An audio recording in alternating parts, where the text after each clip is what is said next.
Most unfinished tracks don't die because the original idea was bad. They die because you didn't have the energy to finish the last 20% of arrangement and mixing work. Now, after helping over 400 producers finish great sounding music consistently, I've discovered a simple method that makes those last 20% feel effortless. So in this video, I'm going to show you a simple 3-step checklist you can use to actually finish your tracks instead of losing momentum right before the finish line. So this track here is not just a demo track, this is an actual release that I'm working on, and I will share more about that on the channel as well. Now, what are the questions that I ask myself when trying to finish something like that? So the first and most important point we have to add to our checklist here is, am I emotionally connecting to something here? Now, as you can see, I've called this track Relentless. So this was the core emotion that I was going for when writing this song. So let me just go through a couple of sections here and see if it evokes that feeling in me.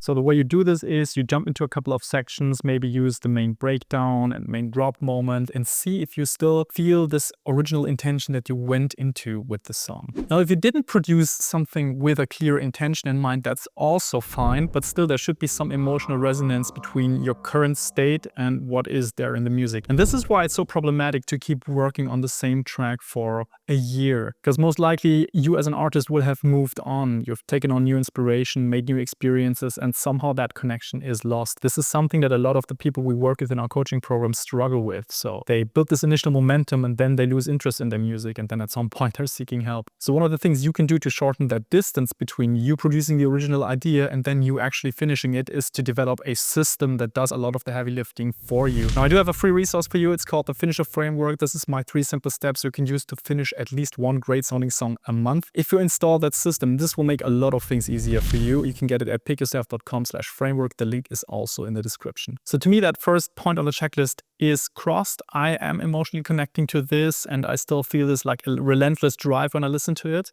So that's a good thing. Now let's move on to the second aspect, and that is the story arc supporting that emotion enough? Now, we won't go through the entire track right now, but I've picked a specific section where I feel like this needs to go. And as you can see, like the song overall is like 6 minutes long. This is for a techno track still within the acceptable range. Now, the mental model I use here is form follows function. So I only make the track as long as it needs to be and as short as it can be, because this way the emotional essence of the track can come through. I'm not really thinking about the mechanics of Spotify preferring shorter tracks and so on. I think this is doing the art itself a disservice. This is not something you should worry about at all, unless you're literally working just on mainstream music. That's a different game. Okay, so this is what I'll do. I'll make sure to remove this part of the track. So I'll listen through the section, make sure it sounds great, and I'll speed up the process for you so you don't have to follow me through this completely.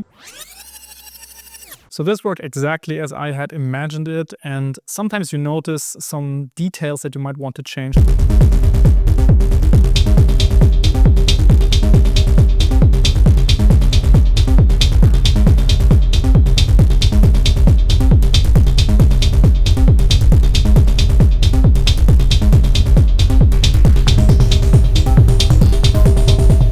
Very nice. This is exactly what I was hoping for. Now, not all tracks need to introduce something new every 4 or 8 bars. It depends on the type of music you're making, but when a track is called Relentless, you want to have like a little bit of that urgency baked into the sound. Okay, then I had one more comment here, lengthen the clap delay in this part. So this is also something that I'll do. This is one of the final breakdowns. So I felt that this clap is ringing out a little bit too quickly. So the decay of that reverb is the thing that I want to increase, maybe even the size. These are things you can automate to infuse a little bit of extra spaciousness into the sound. So I'll just bring this up quite significantly, and the size as well, and then we'll see if that changes something meaningfully.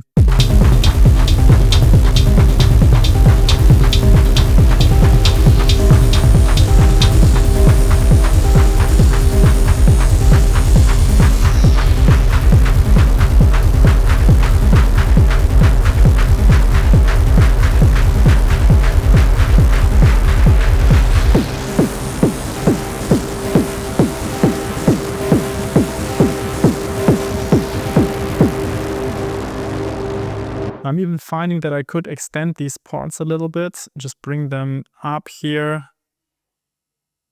make it even more spacious. And these are exactly the types of changes you want to make. So you try to paint the sonic storytelling exactly in the way where you feel like the emotion is coming through in the most distilled way.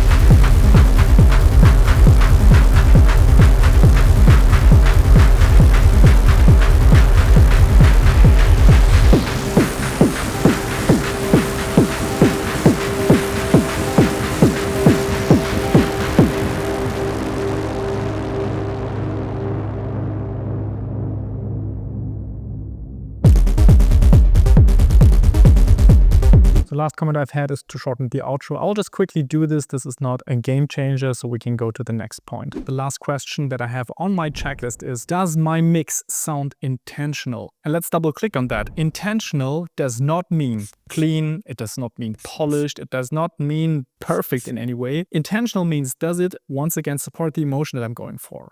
So a track that feels relentless and has this driving character, it's probably not supposed to be super clean. It probably has a little bit of like low mid-range crunch going on, maybe some saturated percussions, and I just need to double check, is my sound design and the mixing choices in line with that goal? And then do some light mixing touches, and then the track is done. So I like to pick some busy parts and see like, does it work there? Because it works in the busy parts, it's most likely also going to work in some of the other parts.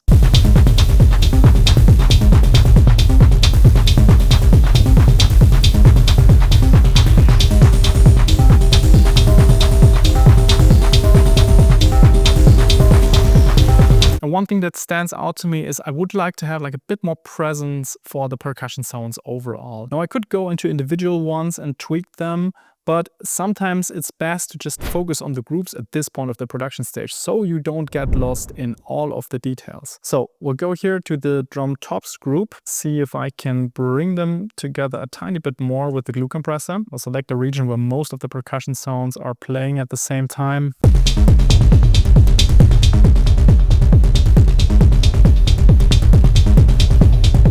So glue compression, I like to use longer attack times, 30 milliseconds. The release time relatively fast, so between 0.1 and 0.4. The ratio closer to 2, sometimes 4, but usually it's more on the 2 side of things.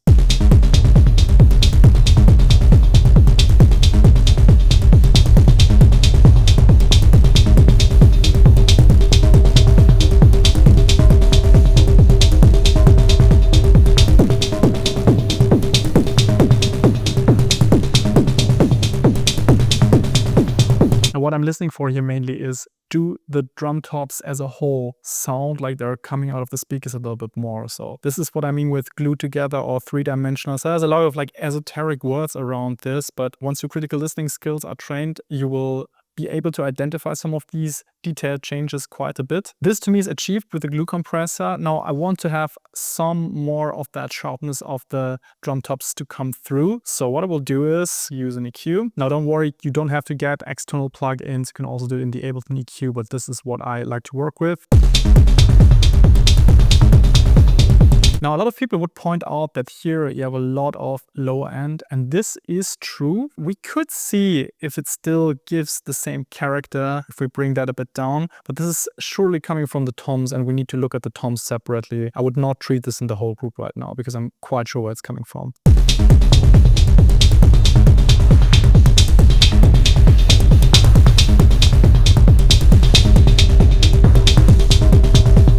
So I'm sweeping relatively quickly through these here just to see like, okay, what are the different areas sounding like? And this is one of the changes that I think is very positive. If you push it here a bit, you can also see how it sounds if we saturate it a tiny bit. Obviously bring the overall output down a bit. Now, if you constantly see that this is getting into the red, then it means we're already pushing it overall a bit too much. We could just use a clipper to shave up that transient before. This is one option, or a limiter, so both of them work in this scenario. So we'll bring the ceiling of this down to make sure that we're shaving off some of the transients here.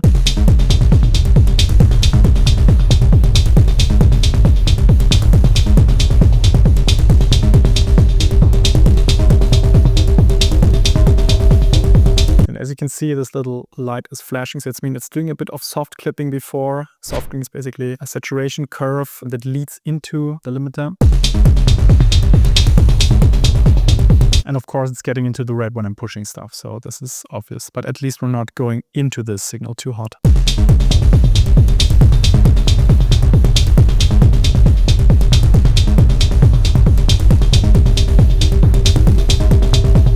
I think I would prefer a bit more saturation even, so maybe we don't do it inside this here. We could also use a little bit of Ableton's Roar and just push the high bands a little bit here.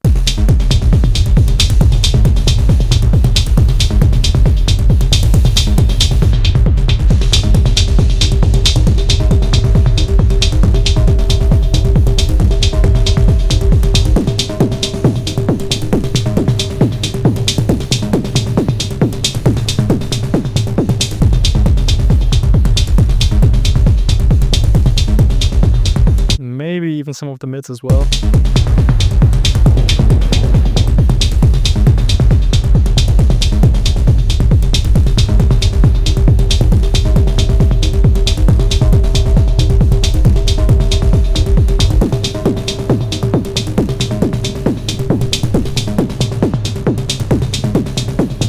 Okay, if I want some extra snap on the hi-hat, I can also go in here and add something directly. So this is a bit of a tricky one because I really like the Transient Designer, so I'm now not using just Ableton tools. The Transient Designer is one of my favorites for these use cases, so I'll just do what is best for my track here. I'll add it before the echo on this hi-hat and then increase a little bit of the attack here.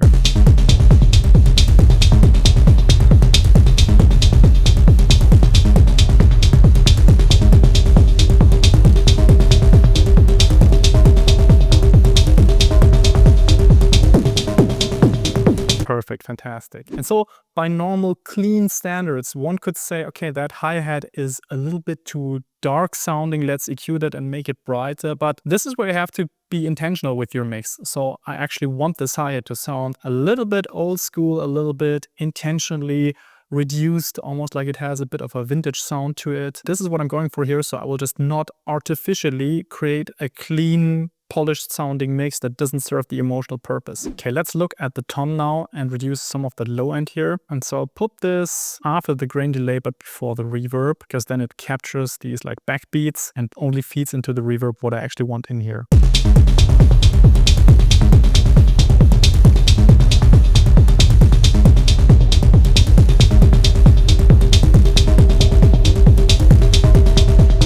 See, this is a classic example. If I reduce it that dramatically, it changes the overall feel of the track. Yeah, it looks more perfect on the FFT spectrum, but it's not what I want from that track. So don't mix by looking at analyzers. So what I will do instead is we'll use a low shelf, make it more gentle here, and just push it down a bit.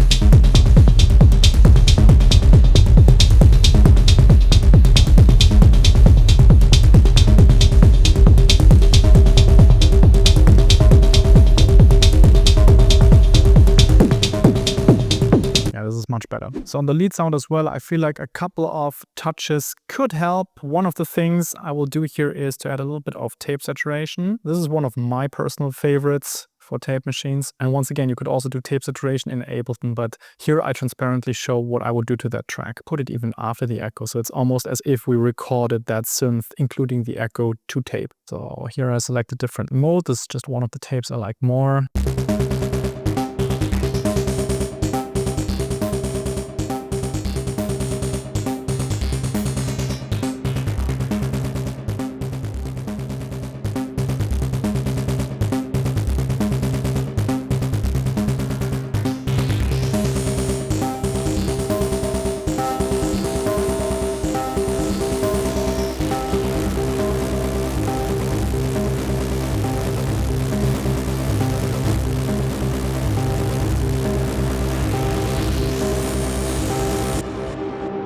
This actually turns into a quite nice sound when I activate this low boost, but this will overall in the mix be a bit too much. So this would be something that gets in the way of the emotional perception. And even though I really like this in solo, in the whole mix, it probably doesn't do it justice.